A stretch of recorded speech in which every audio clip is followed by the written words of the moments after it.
Yo, what's up mga kachismosos, kachismosa? Welcome back to my YouTube channel. So, nandito naman po tayo ulit ngayon sa ating studio. Ayan, so for today's video, may pag-uusapan tayo ng isang kumakalat no, sa Facebook na nagsasabi na ang mga motorista, parang ang mga motorista ay kriminal pagdating sa batas ng NCAP. So parang lumalabas dito na hindi patas ang kanilang pagpapatupad ng batas patungkol dito. So yun po, yun ang ating pag-uusapan ngayon. So without further ado, intro muna tayo. Let's go!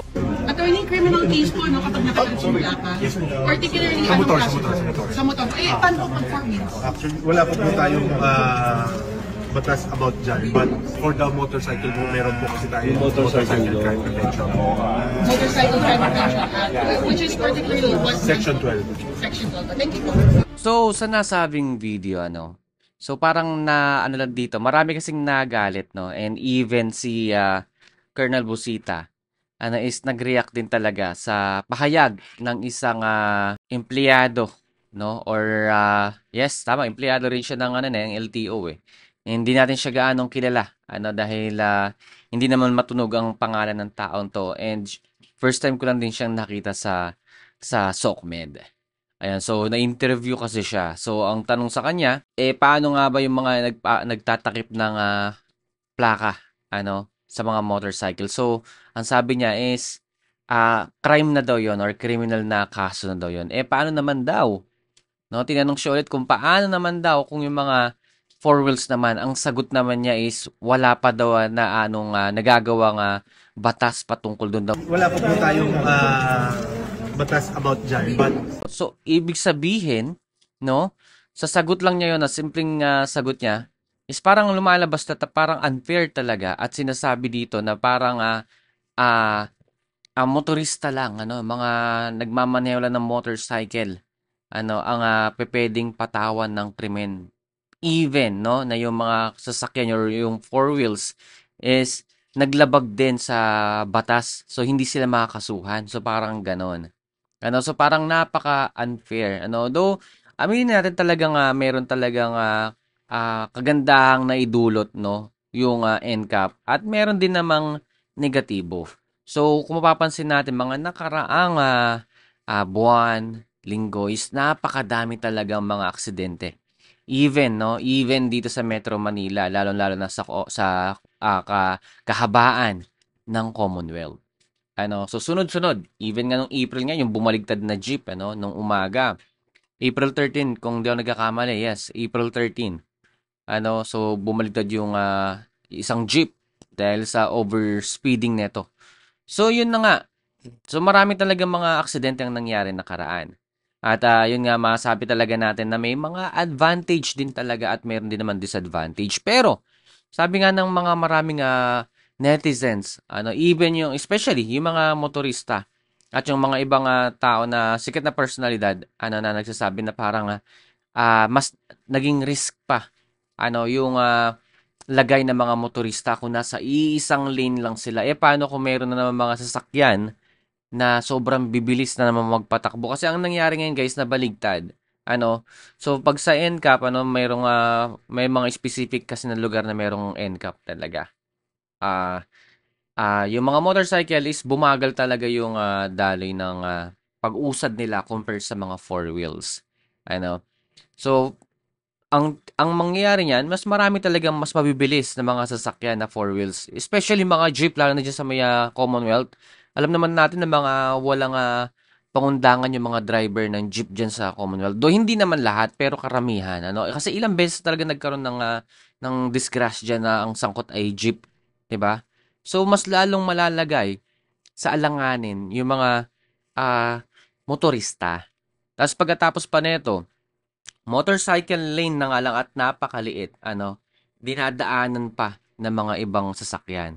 Tapos yung iba naman, yung mga ibang bus naman, doon pa nagbababa at nagsasakay ng mga pasahero. But yung mga yan hindi nagagawa ng paraan. Kaya marami nagre-react maraming ayaw sa NCAP kasi nga sa hindi patas at hindi maayos na pagpapatupad nito. So ako bilang motorista rin, parang unfair nga naman talaga. Pero masasabi ko rin talaga, may good side din talaga yung NCAP. So ano nga ba yung advantage ng NCAP? Ito yung mga advantage nila, mga kaibigan. Basahin natin. No, automation ng traffic law enforcement, no? Hindi na kailangang may physical na enforcer sa kalsada. Ang mga CCTV at surveillance system ang kumukuha ng ebidensya ng paglabag. Yun ang una. Ito yung pangalawa. Mas ligtas sa mga motorista at enforcer. Iwas komprontasyon sa pagitan ng traffic enforcer at motorista na maaaring magdulot ng away o aksidente. Tama naman. Yan yung mga advantage talaga ng NCAP. Kasi, even before talaga, meron talaga mang nangyari na binabal mismo yung enforcer. Lalo na pag di natin alam na criminal pala yung motorista. Tapos number 3, bawas korupsyon.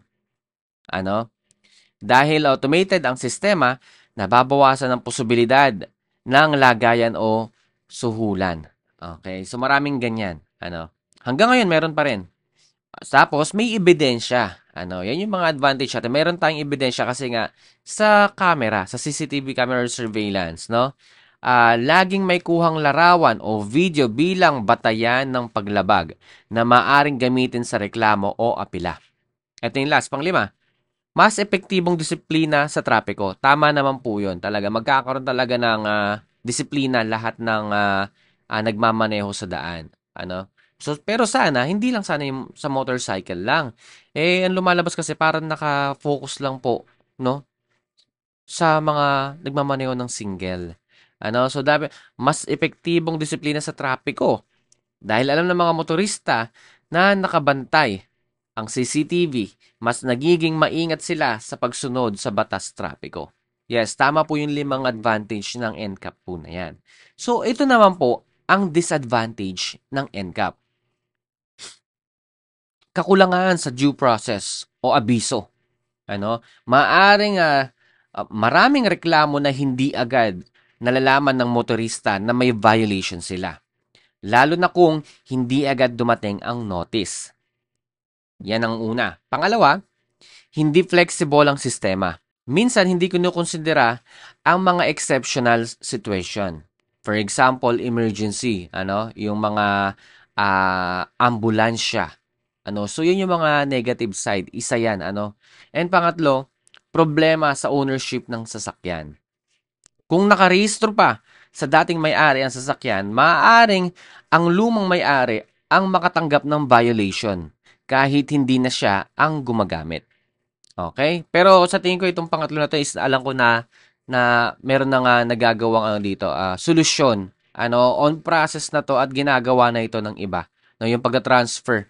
And alam ko nagkaroon ng dito amnesty para i-transfer yung pangalan, no, sa bagong may-ari ng mga sasakyan or motorcycle. Tapos, hindi pantay na pagpapatupad. So, ito yung sinasabi ko mga kaibigan. Hindi lahat ng lugar may NCAP. Kaya nagkakaroon ng inconsistency sa enforcement ng batas. Ayan. So, ito naman, ang inano ko dito parang hindi pantay na pagpapatupad. Is parang katulad nga ito, yung sinabi nga din sa video, no? Parang motorcycle lang lagi ang nagdadala ng krimen sa kalye. Madami rin naman na gumawa ng krimen na mga naka four wheels, hindi lang po ang mga naka motorcycle. So dapat maging fair po tayo kung sa kaligtasan, no, ng buong Pilipino ang itinataguyod natin. Kasi kung yung motorcycle lang, syempre yung mga kung motorcycle lang ang babantayan, hihigpitan, of course, yung mga criminal na yun, magsiswitch sa sasakyan. Di ba? Kasi nga, alam nila na mas hinihigpitan lang yung motorcycle, pero sana, maging patas po tayo. Hindi po pwedeng sabihin na wala pang nagagawang batas patungkol doon para sa mga four wheels. Parehas lang naman plate number. Yan yung pagkakakilanlan ng mga vehicles, no? Mapa motorcycle man or four wheels. Tapos sasabihin, wala pang ginagawang batas patungkol doon. Wow. Diba? Nakakainis nga lang, no? Ayoko sana mag-react dito kasi nga, alam ko naman talaga may positive side din talaga yun na nagawa. Yung NCAP. Pero di na ako makapagpil kasi nga, dumadami yung mga nagre-react. At parang hindi talaga nakikita ko na parang hindi patas. Ayun yung pang-5. technical issues at maling pagkakatag ng violation. May mga kaso na maling plate number detection o wrong tagging na vehicle na nagdudulot ng abala sa motorista. So ito, so may video na nga pero mali pa rin yung pagkakatag. So ano 'yun? Parang questionable. So lagi na lang ba tayo dito sa Pilipinas, lagi na lang bang try and error sa mga ginagawa nating batas. So sana ayusin po natin, hindi po yung pag tayo ng batas natin is parang kagigising lang natin.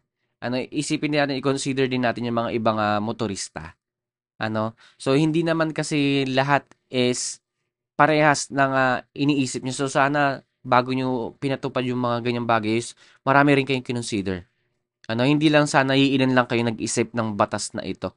Sa nakikita ko yung nagpatupad nga ng batas ito parang parang hindi niya talaga alam yung yung isang motorista sa daan. So parang wala siyang experience sa daan para gawin niya yung ganito. So parang kaya ngayon ang daming nagagalit na mga motorista na hindi talaga sang-ayon sa pinatupad na ng NCAP. Though marami nagsasabi talaga na maganda talaga yung NCAP. Even nga sa ibang bansa talagang naging yung mga tao naging disiplinado. Actually safe talaga siya. Ako talaga wala akong masabi doon. Pag meron NCAP, safe talaga. Pero sana magkaroon kayo ng maayos na pagpapatupad dito para pantay po sa lahat. At i-secure nyo rin yung mga signage, yung mga pwedeng daanan ng mga sasakyan, four wheels or single, especially pati yung mga buses. Alam niyo naman ninyo, hindi naman siguro lingid sa inyo, no? Na marami talagang na-aksidente rin ngayon ng mga bus driver. So marami. So sana wag lang po sa mga motorcycle po tayo naka-focus at laging sa mga driver ng mga single na to laging itinutuon yung aksidente ng lahat. Actually, ngayon nga para mas lumala pa yung traffic ngayon dito sa Commonwealth tsaka sa C5 dahil sa NCAP na ito. So parang hindi talaga maayos. So I think hanggang dito na lang po mga kaibigan. So sa mga chismosa natin ng mga taga-sunod dyan or followers natin and subscribers, ano po yung thought ninyo patungkol dito sa ating pinag-usapan? Comment down below. And sa mga bagong hindi pa nakakapag-subscribe at bago lang dito sa YouTube channel natin, please don't forget to press the subscribe button and click that notification bell para lagi kayong ma-update every time na mag-upload tayo ng mga bagong videos dito sa YouTube natin. So guys, see you on my next vlog. Bye!